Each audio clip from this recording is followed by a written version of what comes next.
आपने यूरोप में आना है, नीदरलैंड्स में, जर्मनी में, पुर्तगाल में, स्पेन में, लग्जमबर्ग में, इटली, ग्रीस में, इसके अलावा कनाडा, इसके अलावा ऑस्ट्रेलिया, न्यूजीलैंड वगैरह में, तो आपको डॉक्यूमेंट्स चाहिए।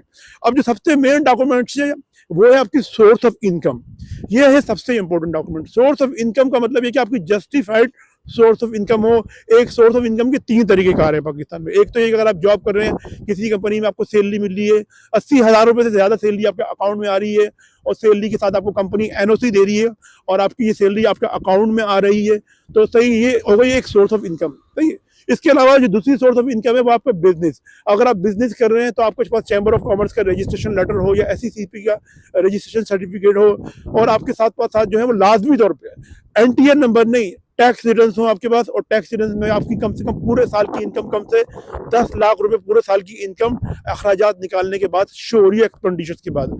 ये हो गया। इसके ये तो दूसरी हो गई। अब तीसरी जो सोर्स ऑफ इनकम है वो है, बहुत से लोग रिटायर्ड हो जाते हैं, उनको पेंशन मिलती है। अगर उनकी पेंशन भी 80,000 रुपये से ज़्यादा उनके अकाउंट में आ रही है तो फिर वो भी राब्ता कर सकते हैं। ये 3 इनकम मैंने बताई है, ये आपके पास है तो फिर आप राब्ता कीजिए, फिर आप वीज़ा अप्लाई कीजिए। अगर ये नहीं है, कोई शख्स कह रहा है कि मैं आपको डॉक्यूमेंट बना दूंगा, सब कुछ कर दूंगा, कनाडा का वीज़ा अप्लाई कर दूंगा, न्यूजीलैंड का अप्लाई कर दूंगा, पॉसिबल नहीं है। वीज़ा रिजेक्ट भी होगा और 5 साल का बैन भी लग जाएगा। ये 3 चीज़ें बताइए। अब इन 3 चीज़ों के साथ जो दूसरा डॉक्यूमेंट है वो है आपका बैंक स्टेटमेंट। बहुत से लोग कहते हैं भाई मेरे पास बैंक स्टेटमेंट है, तो मेरे पास 50 लाख रुपए हैं, 60 लाख रुपए हैं, 1 करोड़ रुपए मेरे पास।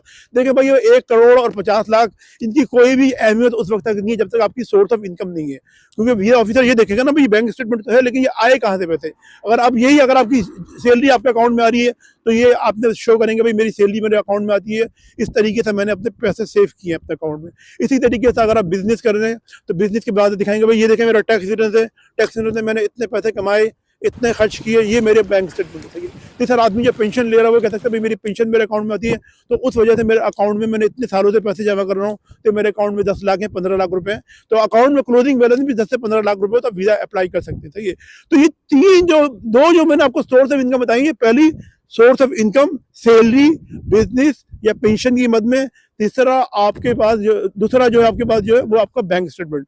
तो बैंक स्टेटमेंट के साथ आपकी जस्टिफाइड सोर्स ऑफ इनकम है तो फिर आप वीज़ा अप्लाई कीजिए, फिर वो आप किसी से भी अप्लाई कर लीजिए। अगर ये नहीं है तो आप बराए मेहरबानी अपने पैसे ज़ाया नहीं कीजिए। लोग ये पाकिस्तान में जो टपोरी एजेंट हैं, टपोरी एजेंटों ने लोगों के, ये लुंडे के एजेंट हैं ना, इन्होंने लोगों का जो है वो पैसे ले लेते हैं, लाख हज़ार रुपये। कोई कहता है 35,000 रुपये में फाइल बनवा लो, 40,000 रुपये में फाइल बनवा लो। फाइलें तो बन जाएंगी लेकिन वीज़ा नहीं लगेगा। वीज़ा लगवाने के लिए 2 डॉक्यूमेंट की आप तैयारी कीजिए।